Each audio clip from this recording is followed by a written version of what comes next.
Saúdo a todos na paz do Senhor Jesus. Irmãos, vamos dar continuidade na nossa meditação na Santa Palavra de Deus. E hoje nós estamos meditando no capítulo número 12 do livro de Atos, né? E o título da mensagem é Herodes manda matar Tiago, Pedro é livre da prisão, a morte de Herodes.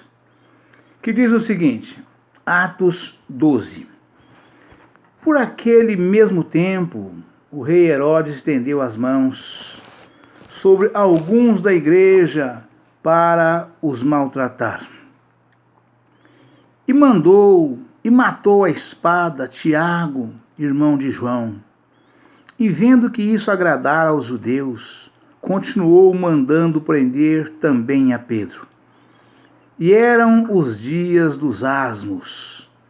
E havendo-o prendido, o encerrou na prisão, entregando-o a 4 quaternos de soldados, para que o guardassem, querendo apresentá-lo ao povo depois da Páscoa. Pedro, pois, era guardado na prisão, mas a igreja fazia contínua oração por ele a Deus. E quando Herodes estava para o fazer comparecer, nessa mesma noite estava Pedro dormindo entre os 2 soldados, ligado com 2 cadeias. Aleluia, Pai, louvado seja Deus. Glória a Jesus.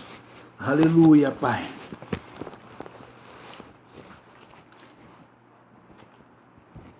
Aleluia, Pai, louvado seja Deus. Glória a Jesus. Aleluia, Pai.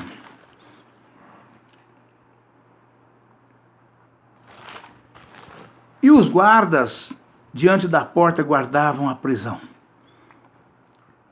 E eis que sobreveio um anjo do Senhor e resplandeceu uma luz na prisão, e tocando a Pedro no lado, o despertou dizendo, levanta-te depressa.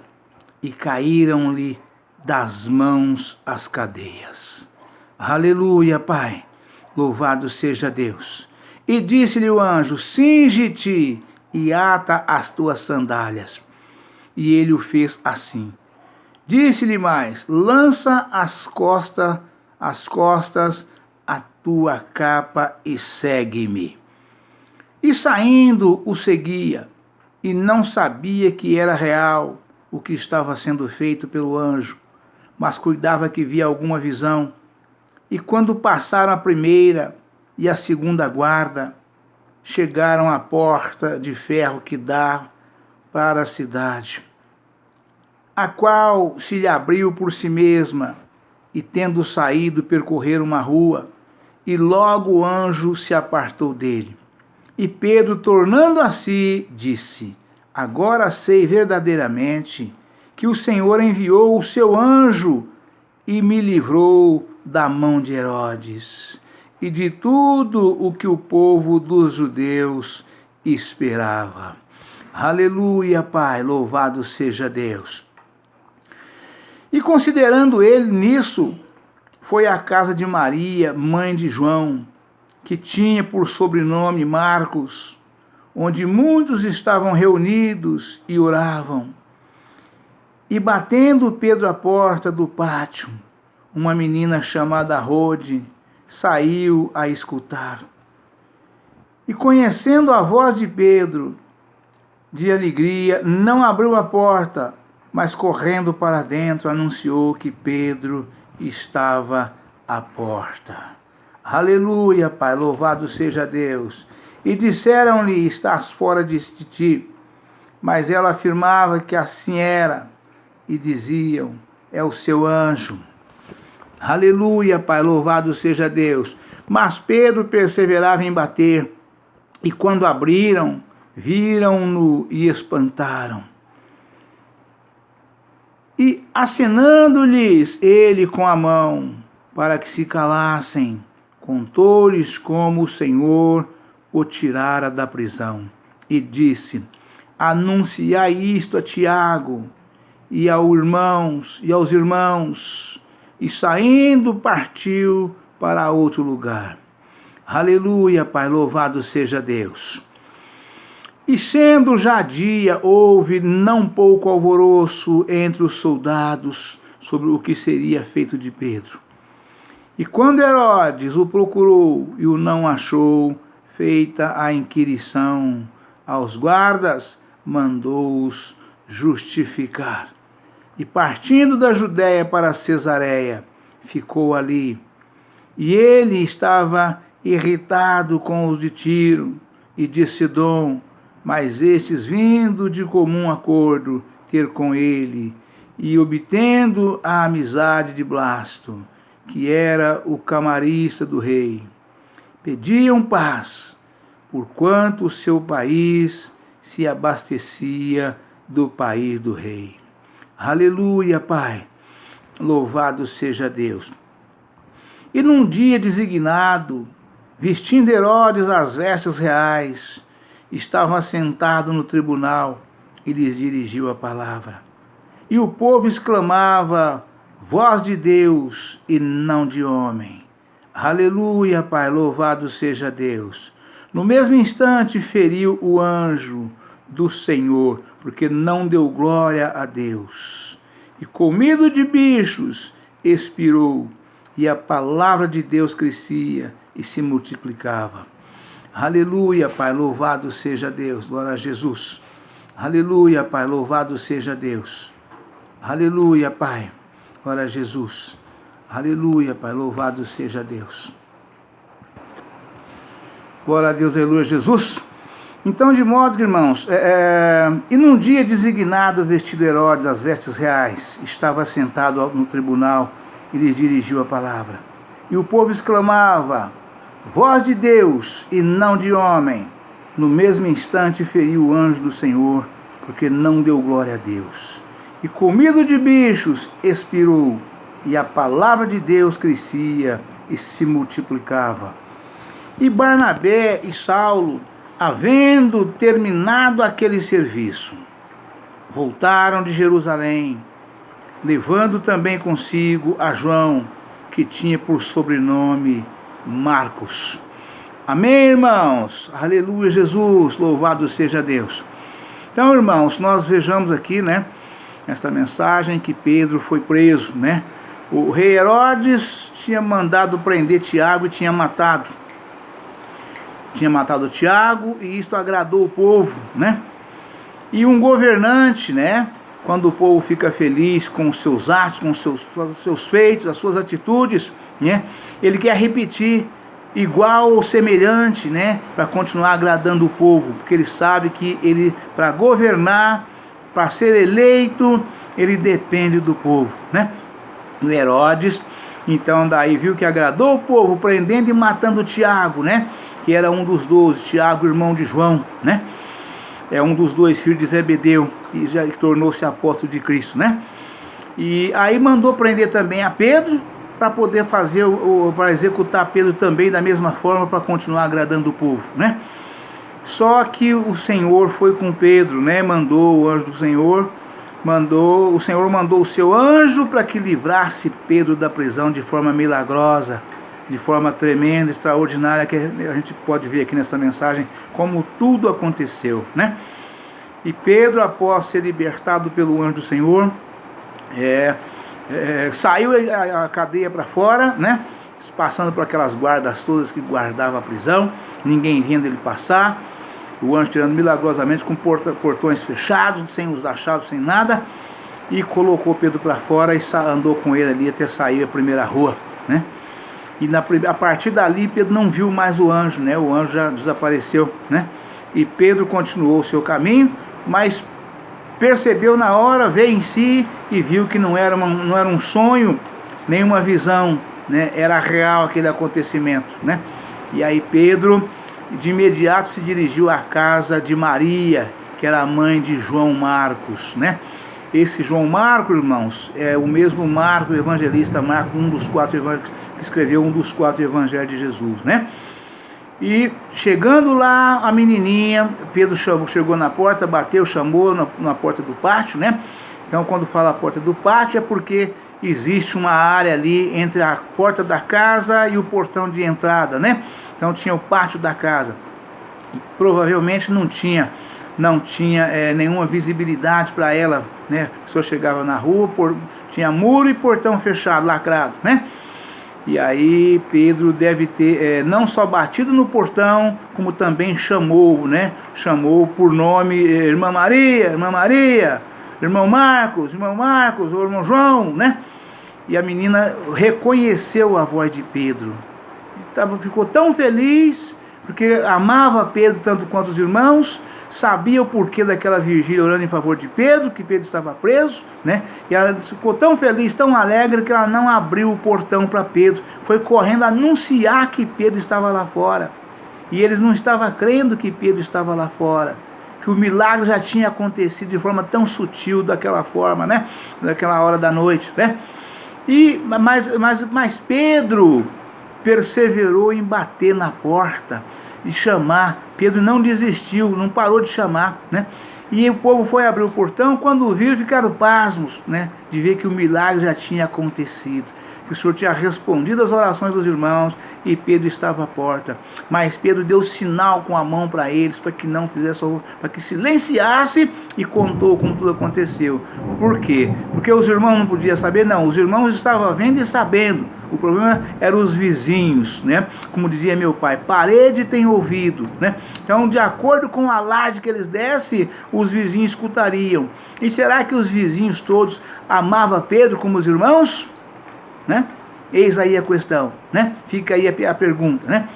Então daí deu sinal para que eles não fizessem alarde, e explicou como tudo aconteceu. E ali Pedro já despediu e foi-se, não ficou ali juntamente com eles, né? Então se alegraram todos de forma extraordinária, louvando, exaltando e glorificando o nome do Senhor nosso Deus, pela resposta das orações, por esse tão grande milagre como foi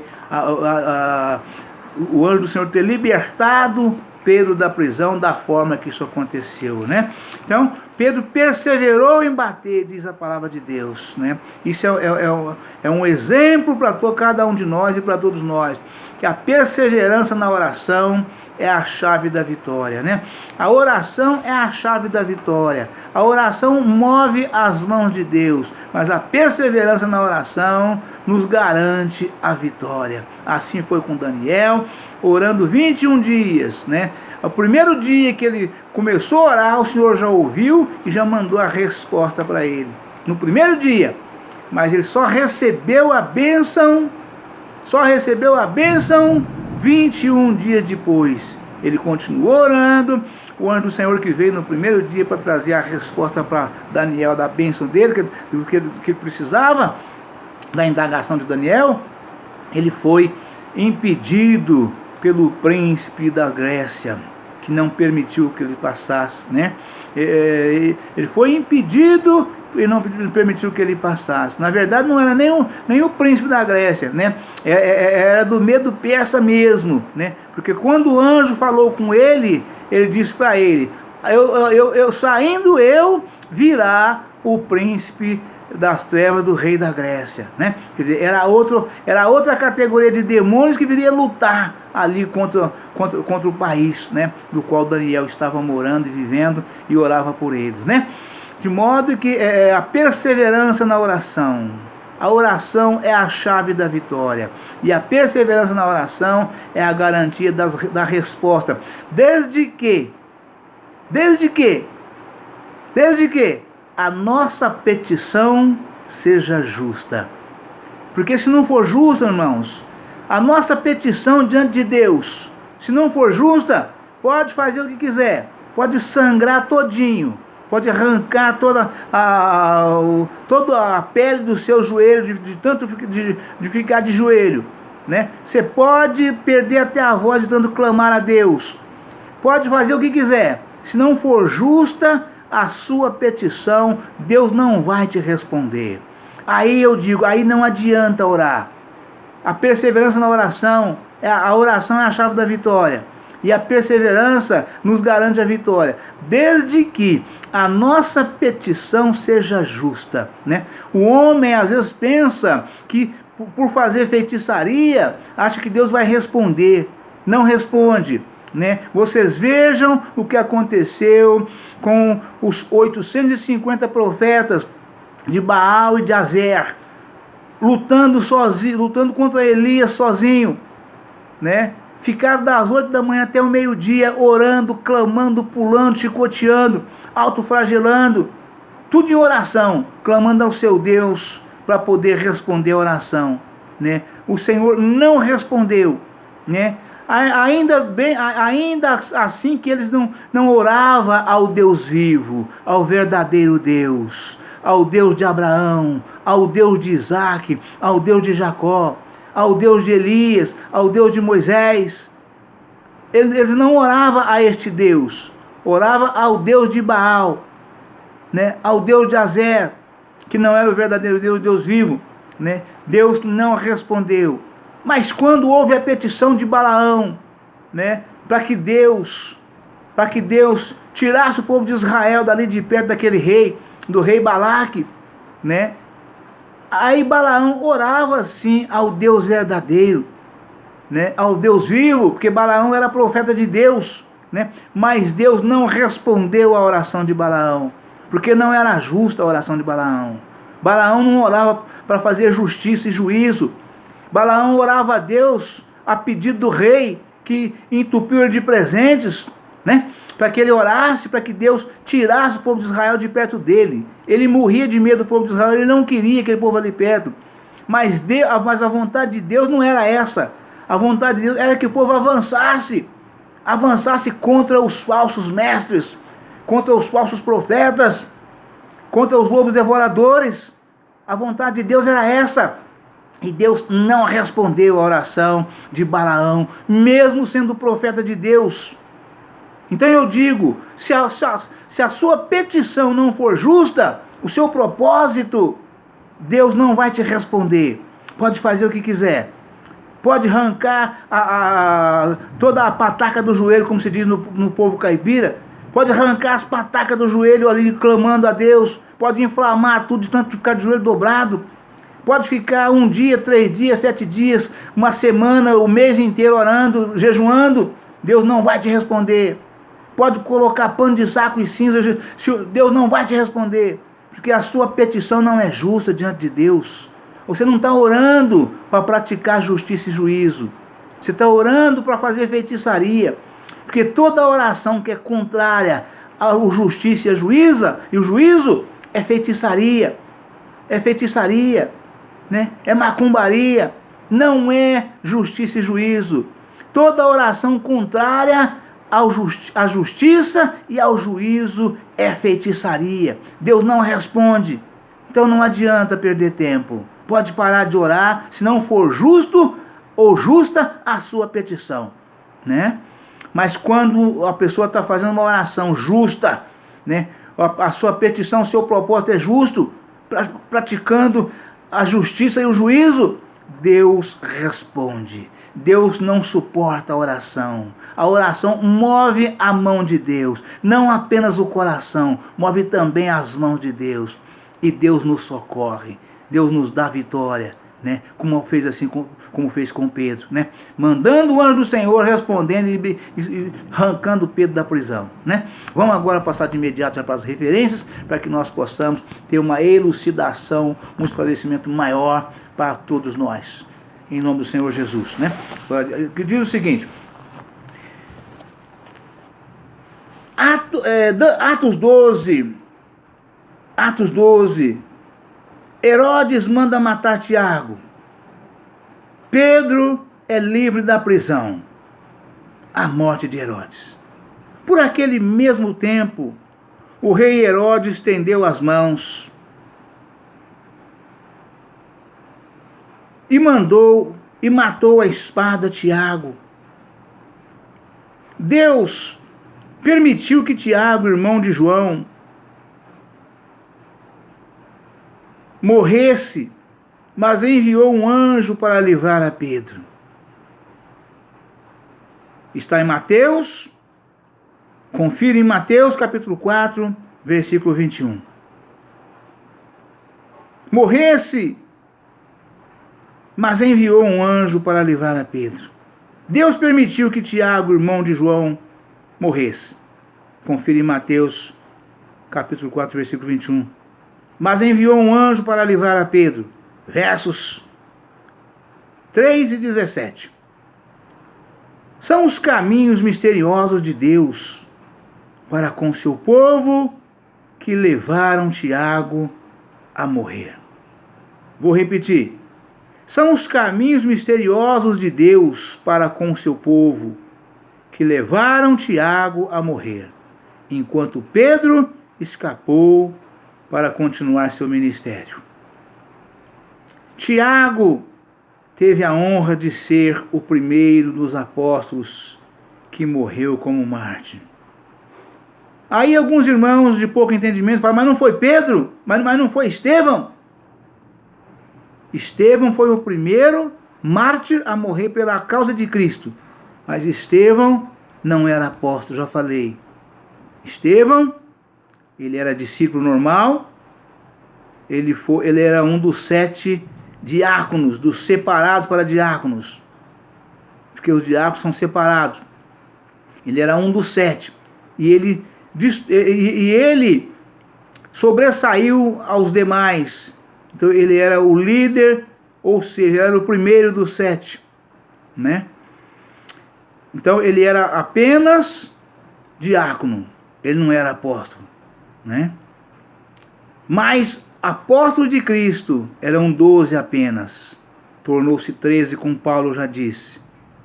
Mas dos apóstolos, aqui a palavra firme confirma, ou confirma e afirma, que Tiago, irmão de João, era um dos 3 varões valorosos que Jesus, quando subiu ao monte, ele levava os 12, mas muitas ocasiões, ele levava apenas 3.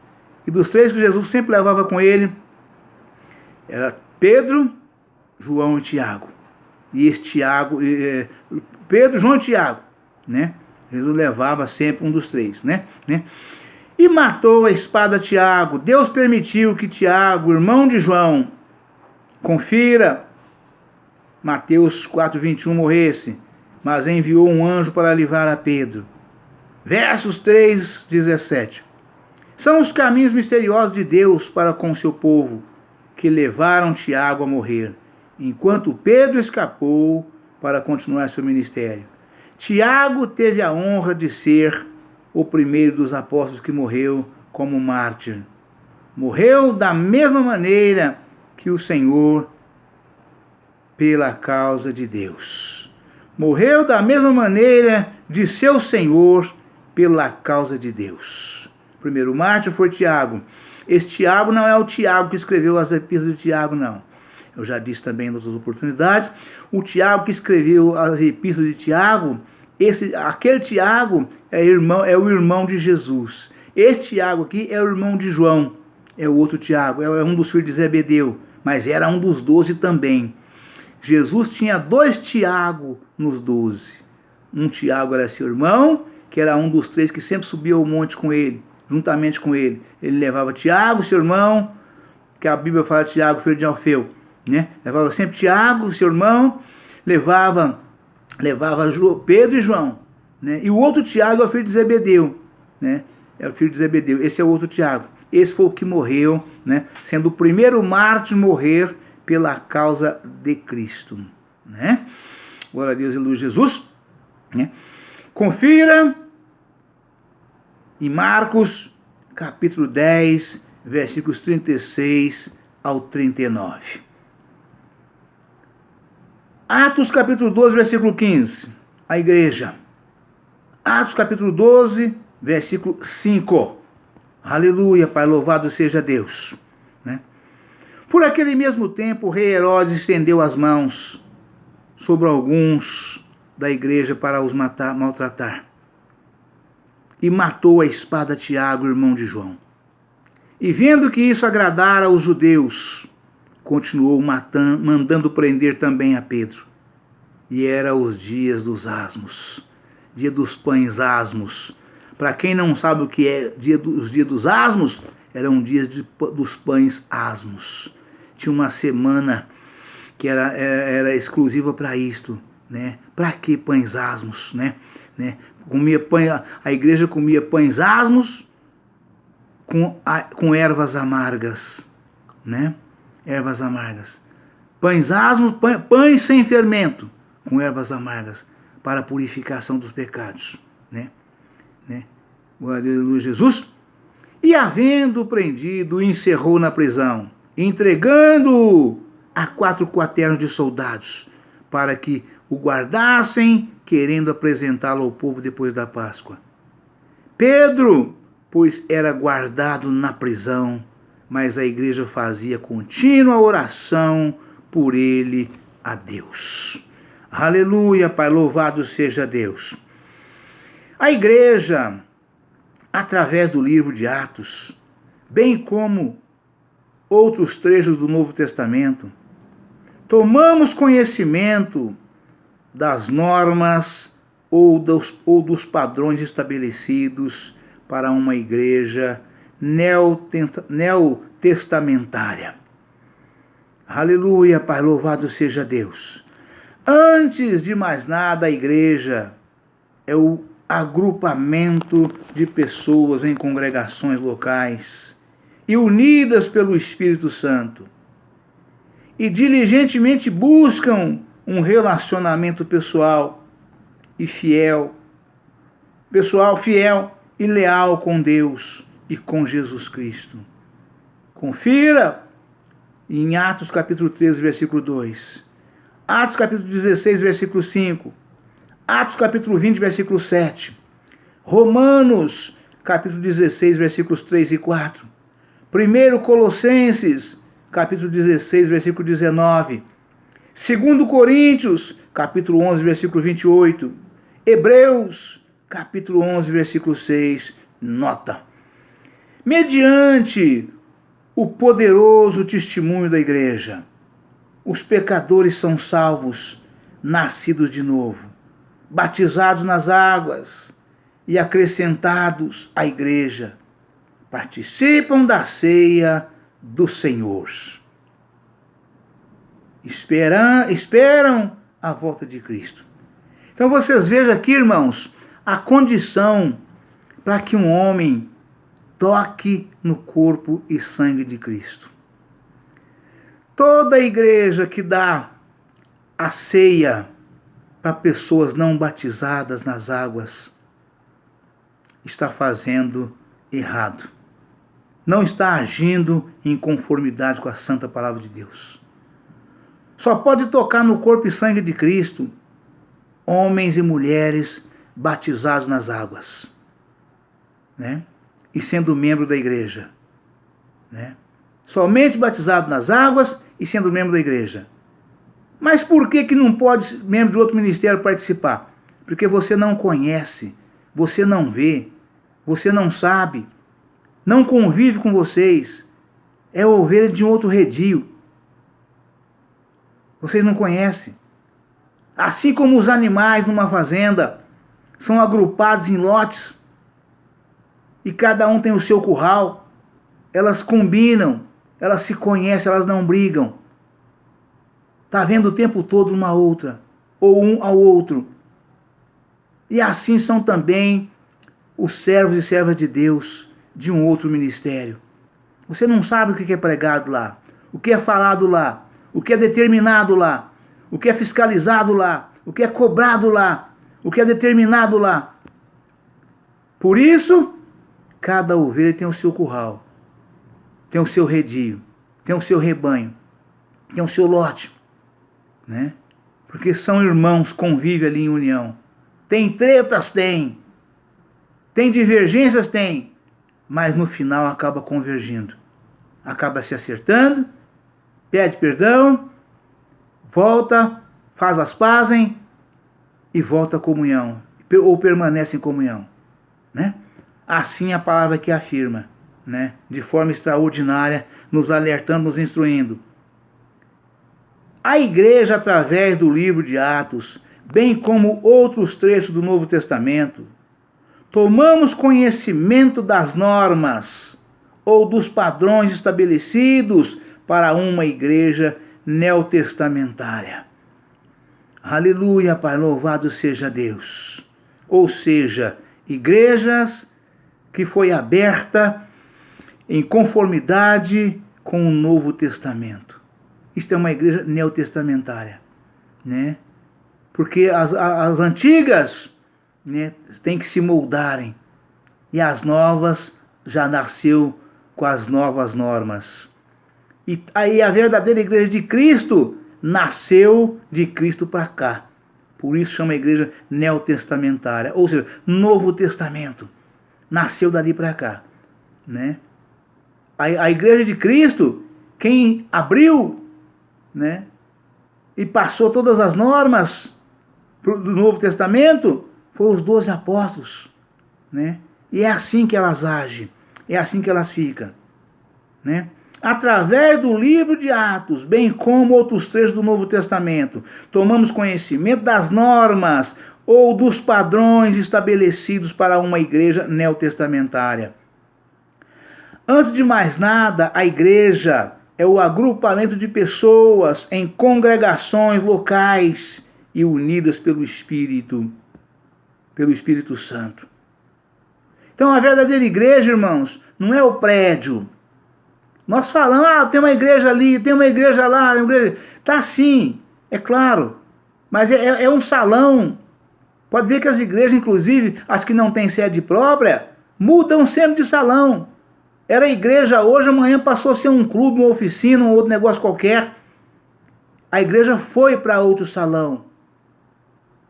Ali tinha uma igreja, mas quando ela troca de salão, quando vence o contrato de aluguel, que não dá para renovar o contrato por uma das partes, ela troca de salão e deixou de ser igreja aquele local. Passou a ser aquilo que é, uma loja, um ponto comercial de qualquer outra coisa. A igreja foi-se para outro salão. Por isso a palavra afirma e explica, e eu também falo através da palavra, que a igreja são os irmãos e as irmãs, os vivos que ali estão. Isto é a verdadeira igreja, né? E aqui fala, antes de mais nada, a igreja é o agrupamento de pessoas em congregações locais e unidas pelo Espírito Santo, e diligentemente buscam um relacionamento pessoal, fiel e leal com Deus e com Jesus Cristo. Atos capítulo 13, versículo 2. Atos capítulo 16, versículo 5. Atos capítulo 20, versículo 7. Romanos capítulo 16, versículos 3 e 4. 1 Coríntios capítulo 16, 19. 2 Colossenses capítulo 11, versículo 28. Hebreus capítulo 11, capítulo 11, versículo 6. Nota. Amém, irmãos? Deus abençoe a todos, um forte abraço. Ficam todos na paz do Senhor Jesus. Amanhã estaremos de volta com um novo vídeo e uma nova mensagem, em nome do Senhor Jesus. Amém?